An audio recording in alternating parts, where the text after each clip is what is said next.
दोस्तों, robot Kiyosaki द्वारा लिखी गई book rich dad poor dad एक ऐसी बुक मानी जाती है जो कि दुनिया के हर उस इंसान को पढ़नी चाहिए जो 9 to 5 की जॉब के चक्रव्यूह से बाहर निकलना चाहता है, जो असली अमीर बनना चाहता है। असली अमीर मैं इसलिए बोल रहा हूँ क्योंकि हमारे आसपास कई ऐसे अमीर लोग होते हैं जो दिखने में तो अमीर हैं लेकिन अंदर से पूरी तरह से खोखले होते हैं।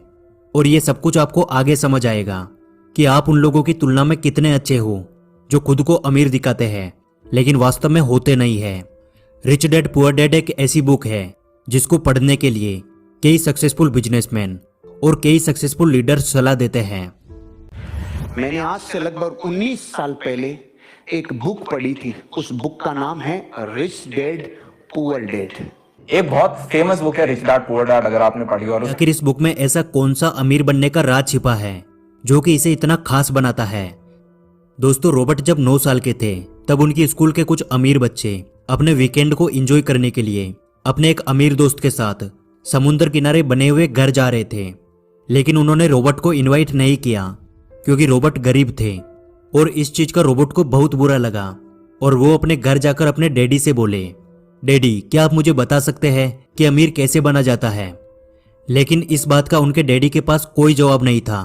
कुछ देर सोचने के बाद उन्होंने बोला कि देखो बेटा, अगर तुम्हें अमीर बनना है तो तुम्हें पैसा बनाना सीखना होगा और उसके लिए तुम अपने दिमाग का इस्तेमाल करो। अगर तुम वास्तव में पैसा बनाना सीखना चाहते हो तो तुम्हें यह सवाल अपने दोस्त माइक के पिता से पूछना चाहिए।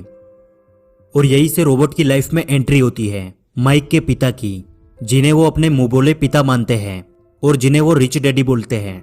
और फिर वो अपने रिच डैडी से जाकर यही सवाल पूछते हैं कि क्या आप हमें बता सकते हैं कि अमीर कैसे बना जाता है? और यही से रॉबर्ट की फाइनेंशियल एजुकेशन का एक महत्वपूर्ण सिलसिला शुरू होता है। उनके रिच डैडी उन्हें लाइफ के अलग अलग स्टेज में अमीर बनने के लिए और हमेशा अमीर बने रहने के लिए कुछ इंपॉर्टेंट लेसन सिखाते हैं कि अगर कोई गरीब इंसान अमीर बनना चाहता है तो उसे क्या करना चाहिए। तो अब हम बात करते हैं उन्हीं इंपॉर्टेंट लेसन्स के बारे में। लेसन नंबर 1, अमीर लोग पैसे के लिए काम नहीं करते। दोस्तों, रॉबर्ट कहते हैं कि दुनिया के ज्यादातर लोग रेट रेस में फंसे हुए हैं। वह अच्छी पढ़ाई करते हैं, बड़ी डिग्रीज लेते हैं और फिर एक नौकरी मिलने के बाद शादी करते हैं और फिर एक अच्छा घर और गाड़ी खरीद लेते हैं। फिर वे बाकी की पूरी जिंदगी उस नौकरी से कमाए पैसों से अपने घर और गाड़ी का लोन चुकाते हुए निकाल देते हैं। बहुत सारे लोग इस रेट रेस से बाहर भी निकलना चाहते हैं लेकिन तब तक बहुत देर हो जाती है। वे ना चाहते हुए भी अपनी जिम्मेदारियों, समाज में इज्जत, डर और बहुत सारे कारणों की वजह से बार बार इसी प्रोसेस को दोहराते रहते हैं और इसीलिए उन्हें पूरी जिंदगी पैसे के लिए काम करना पड़ता है। लेकिन अमीर लोग कभी भी पैसों के लिए काम नहीं करते, उनका पैसा उनके लिए काम करता है। लेसन नंबर 2, अमीर बनने के लिए फाइनेंशियल एजुकेशन होना सबसे जरूरी है। दोस्तों, रॉबर्ट कहते हैं कि हमारे स्कूल हमें एक अच्छा नौकर बनने के लिए तैयार करते हैं। हमारा एजुकेशन सिस्टम इस तरह से बनाया गया है कि बहुत सारी पढ़ाई करो, अच्छी डिग्री हासिल करो और फिर एक अच्छी नौकरी लग जाओ। लेकिन सच्चाई यह है कि एक नौकरी किसी भी इंसान को अमीर नहीं बना सकती क्योंकि नौकरी करने वाला इंसान जाने अनजाने में उसी रेट रेस का हिस्सा बन जाता है। और इस रेट रेस से हमेशा बाहर रहने के लिए रिच डैड रॉबर्ट को बताते हैं एसेट्स और लायबिलिटीज के बारे में।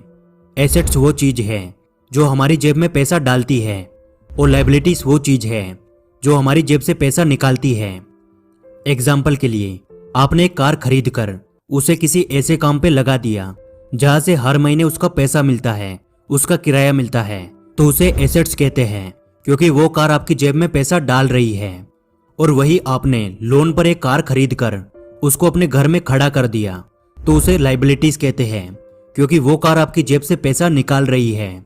इसलिए यदि किसी भी इंसान को अमीर बनना है तो रिच डैड कहते हैं उसे सबसे ज्यादा एसेट्स बनाने चाहिए और जितना हो सके उतनी कम लायबिलिटीज रखनी चाहिए।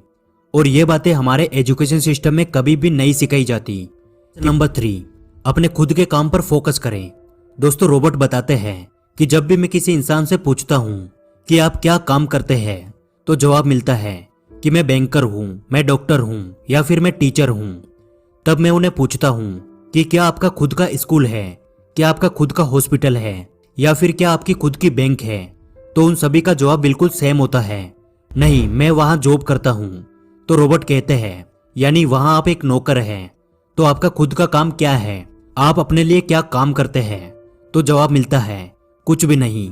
और ऐसे ही बहुत सारे लोग दूसरों के लिए काम करके दूसरों को अमीर बनाने में अपनी पूरी जिंदगी निकाल देते हैं। इसलिए रॉबर्ट कहते हैं कि आप अपनी जीविका चलाने के लिए नौकरी करते रहे, लेकिन अपने खुद के काम पर फोकस करें, अपने खुद के बिजनेस पर फोकस करें।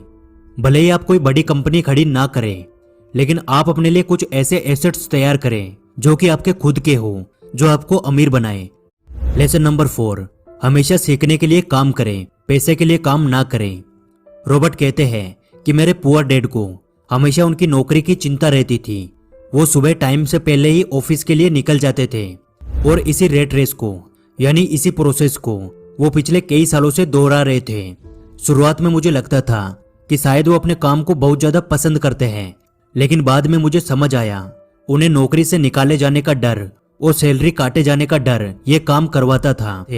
गरीब लोग इसलिए काम करते हैं ताकि उनको पैसा मिल सके, लेकिन अमीर लोग इसलिए काम करते हैं ताकि वो और ज्यादा सीख सके और उस काम में अपनी अच्छी पकड़ बनाकर खुद का एक बिजनेस खड़ा कर सके। और यही इन दोनों का सबसे बड़ा अंतर था, जो एक को गरीब बनाता था और दूसरे को अमीर बनाता था। नंबर 5, अमीरी के रास्ते में आने वाली सबसे बड़ी बाधाएं। रॉबर्ट ने ऐसी ही 5 बाधाओं के बारे में बताया है जो कि किसी भी इंसान को अमीर बनने से रोकती है। पहला है फियर, यानी डर। दुनिया के ज्यादातर लोग अमीर बनने के बाद अपनी लाइफ में खुश नहीं रह पाते, क्योंकि जितना डर उनको गरीबी में था उससे कई गुना ज्यादा डर उनको अमीर बनने के बाद लगता है, और वो है पैसों को फिर से खो देने का डर, फिर से गरीब बन जाने का डर। इसलिए यदि किसी इंसान को अमीर बनना है तो सबसे पहले अपने इस डर को खत्म करना होगा। रॉबर्ट ने दूसरी बाधा बताई है डाउट। किसी भी काम को शुरू करने से पहले या अपने पैसे को इन्वेस्ट करने से पहले ज्यादातर लोगों को डाउट होता है कि यार कहीं मेरा पैसा डूब तो नहीं जाएगा, और इसी डर के चलते लोग एक नई शुरुआत नहीं कर पाते और लाइफ में कभी भी अमीर नहीं बन पाते। रॉबर्ट ने तीसरी बाधा बताई है लेजीनेस, यानी आलस। रॉबर्ट कहते हैं कि कुछ लोग केवल ये बोलकर अपने कई बड़े बड़े मौके गवा देते हैं कि शायद अभी मैं इसके लिए तैयार नहीं हूं, मैं बाद में कोशिश करूंगा। ऐसा बोलकर वो अपना टाइम खराब कर देते हैं और फिर उन्हें किसी नौकरी पर डिपेंड होना पड़ता है और वो अपनी लाइफ में कभी भी अमीर नहीं बन पाते।